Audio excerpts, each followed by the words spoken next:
Have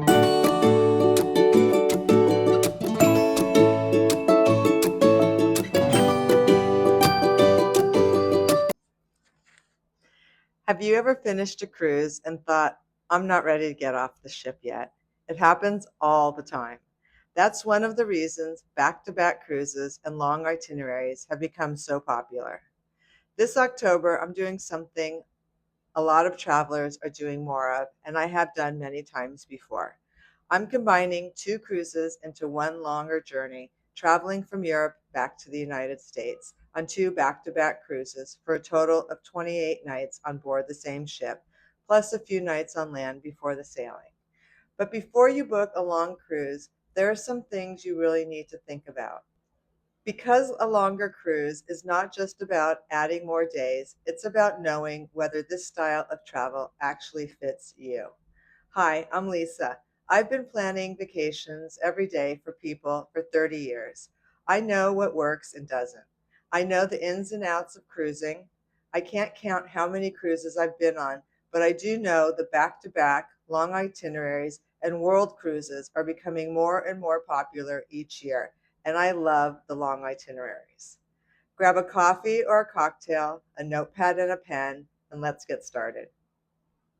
Today, I'm going to share how I plan my long cruises, what I look for when booking them, and the biggest questions you should ask yourself before committing to a long time at sea. One of the things I love about cruising is that it allows me to really slow down and not have to return home just when I'm beginning to settle in. This really appeals to me because I'm moving towards a slower style of travel while still being able to work. This is also great for people who are retiring but not yet ready to sell everything and travel or live on a cruise ship full time.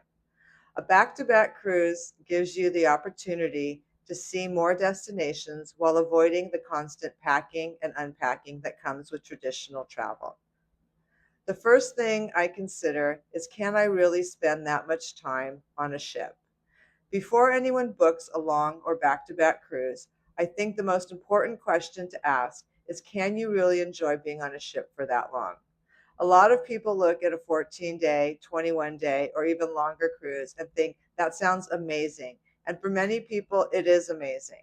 But you have to know yourself.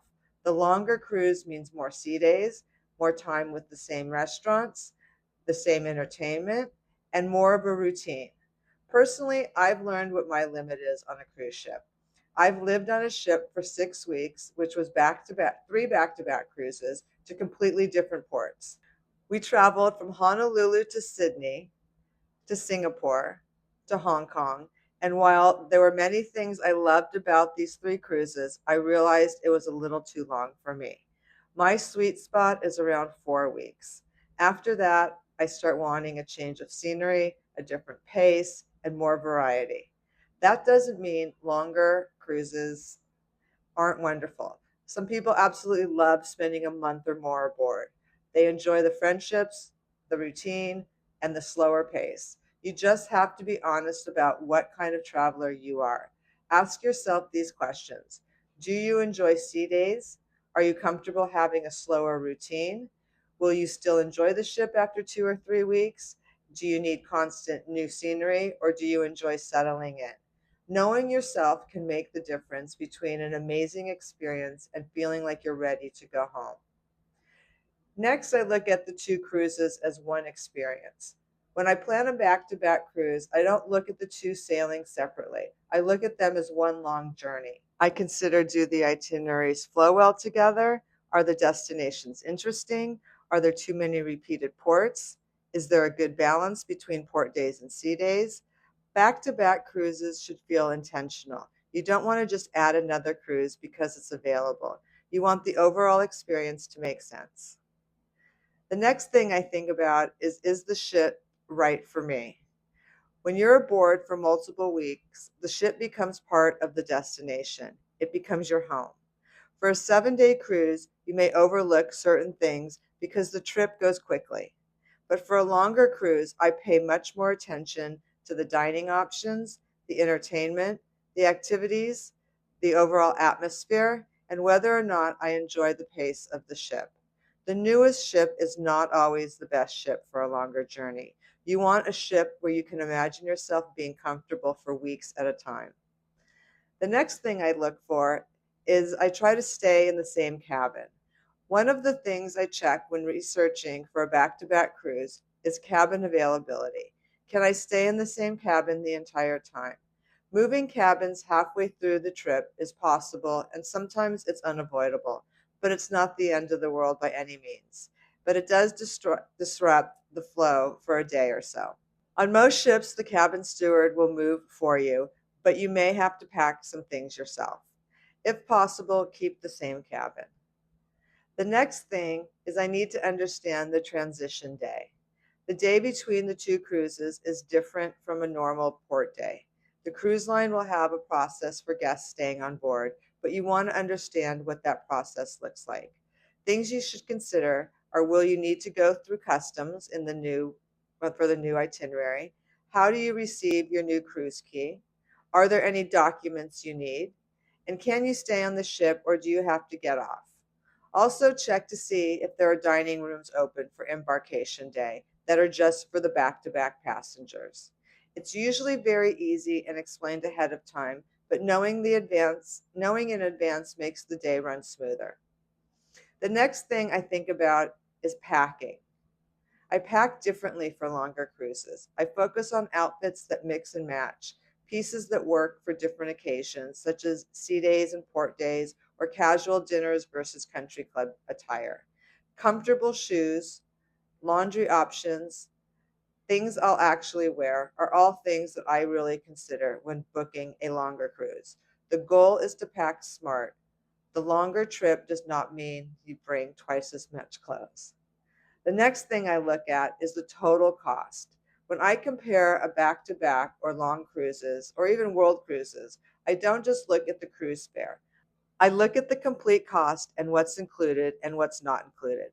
I look at the airfare, the hotels before and after the cruise, transportation, excursions, gratuities, internet, drinks or specialty dining, are they included or are they additional? Sometimes a longer cruise can be a great value because you're extending your travel without adding multiple flights, transfers, meals, and hotel stays. The next thing I think about is an ocean crossing. I have traveled across the Atlantic many times. I've also crossed the Pacific to New Zealand and Australia, and from Alaska to Japan. These are by far exceptional experiences that I look forward to doing again. The sea days give me time to slow down. I can read, relax, enjoy the ship, meet new people, participate in activities. But again, you need to know yourself. If you need a new port every day, crossings are probably not the ideal vacation for you. I also look at the practical details before booking. Things like passport and visa requirements, travel insurance, arrival and departure ports, transportation after the cruise, flight schedules if they're from different cities, places I want to visit that I haven't visited before. The longer the trip, the more important these details become. I think back to back cruises are growing in popularity because people are looking for a way to slow down. Not everyone wants to spend their vacation rushing through airports and changing hotels every few days.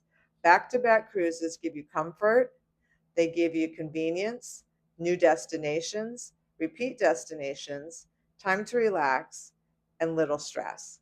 It's a great option for travelers who want to see more of the world without constantly moving. I love to share my experiences with you because this type of travel really fits in the direction I'm moving towards. I'll be sharing more about preparing for my 28-day cruise, what I pack for a longer journey, the ports I'm visiting that are new, and some that I've been to before, and I can't wait to see again. I'll also share what it's actually like spending so many consecutive days at sea. If you enjoy travel planning, cruise advice, and seeing how I put together my own trips as well as my clients, make sure you subscribe to my channel. Let me know in the comments if long back-to-back cruising is something you would consider. I'll see you in the next video, and bye for now.